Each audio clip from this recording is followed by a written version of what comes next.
ankles. None of those did he. I guess he was able to get out and survive. So Houdini's heart-pounding getaways usually involve a healthy dose of trickery, and but they were also genuine risks. In 1915, Houdini nearly suffocated during a stunt in which he was shackled and buried under 6 feet of dirt. Houdini had made a career out of surviving the impossible, which only made the circumstances of his 1926 death all more mysterious. The 52-year-old performed before a packed audience in Detroit on October 24th, but was rushed to the hospital afterwards with an apparent case of appendicitis.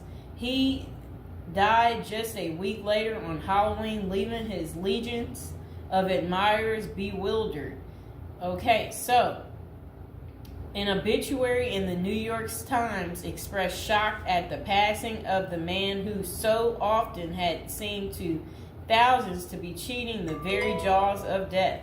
And I want to talk about something else. So I've been to Detroit, and I don't remember anybody talking about Houdini there. And I think they should have had some of his cool, iconic stuff there.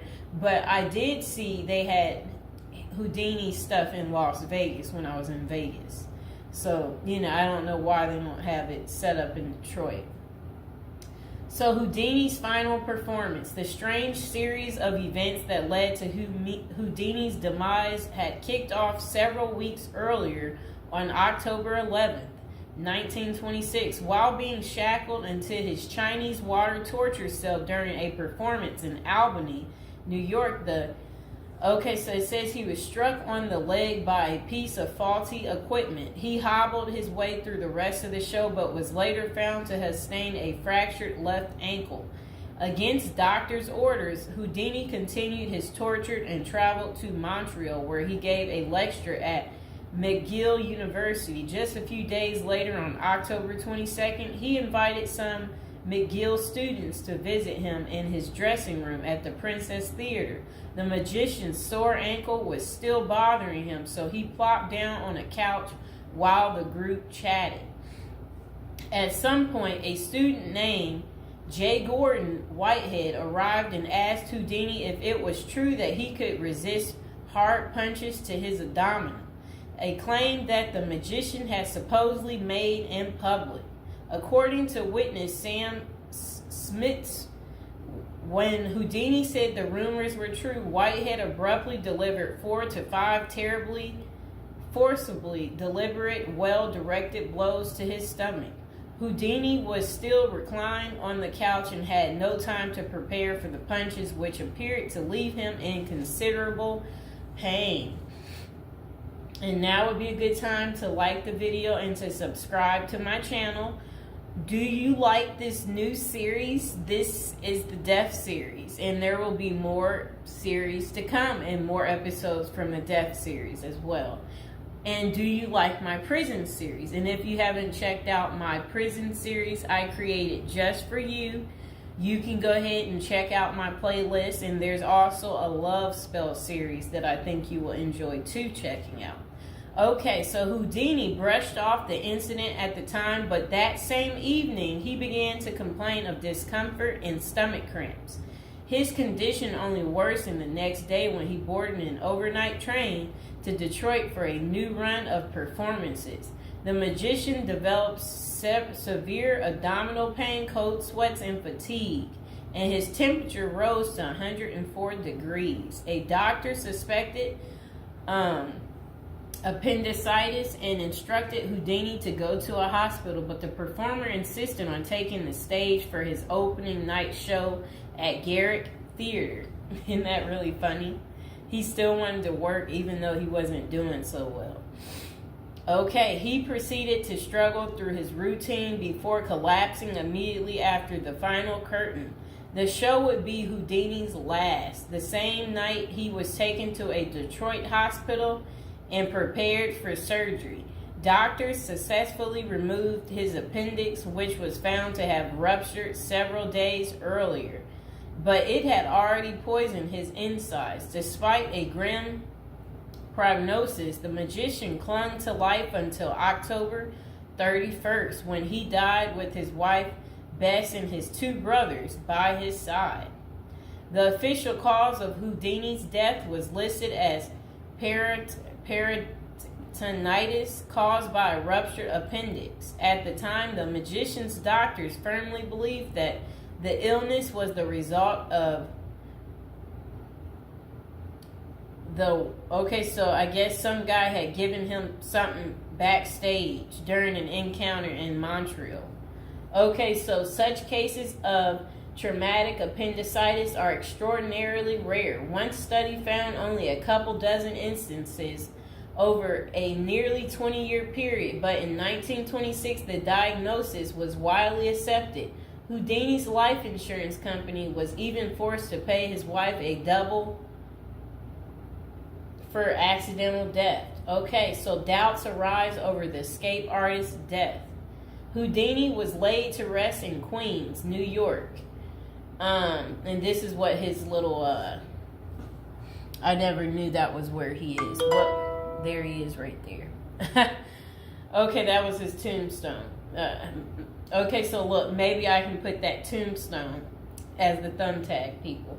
Okay, so Houdini was laid to rest in Queens on November 4th, 1926, but rumors about his unusual death have persisted ever since.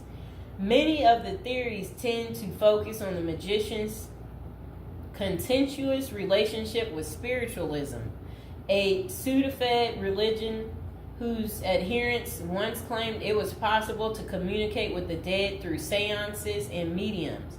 Houdini, a born skeptic, had spent much of the 1920s on a mission to debunk the spiritualist claims and expose its top psychics as frauds. The crusades earned him several $1 million worth of lawsuits and more than a few enemies, but at the time of his demise he showed no signs of letting up. Just a few months earlier, he had testified in front of Congress in support of a bill to outlaw fortune-telling in Washington, D.C. Could Houdini's meddling have gotten him killed? In the 2006 biography, The Secret Life of Houdini, authors William Kalash and Larry Sloman contend that the magician's death may have been a carefully planned assassination by members of the spiritualist community. If one were to suspect Houdini a victim of foul play, they write, then the section of organization crime that was composed of fraudulent spirit mediums must be considered likely suspect. Okay, so Kalash and Sloman argue that the spiritualists had a history of poisoning their enemies, and they note that no autopsy was ever performed to confirm Houdini's death. I wonder why. So his death was actually caused by appendicitis. If someone were hell-bent on poisoning Houdini, it wouldn't have been very difficult, they concluded. Considerable debate has also focused on J. Gordon Whitehead, the McGill student who supposedly delivered the potentially fatal gut punches to Houdini's Montreal dressing room. In the 2005 book, The Man Who Killed Houdini, author Don Bell floated a theory that Whitehead may have been in league with the spiritualists, some of who had previously threatened to harm Houdini or have him beaten up. Bell concluded that there was not enough evidence to connect Whitehead to any kind of criminal plot, but others have argued that he was an enemy agent who stalked Houdini during the magician's time in Montreal. Okay, so was Houdini murdered?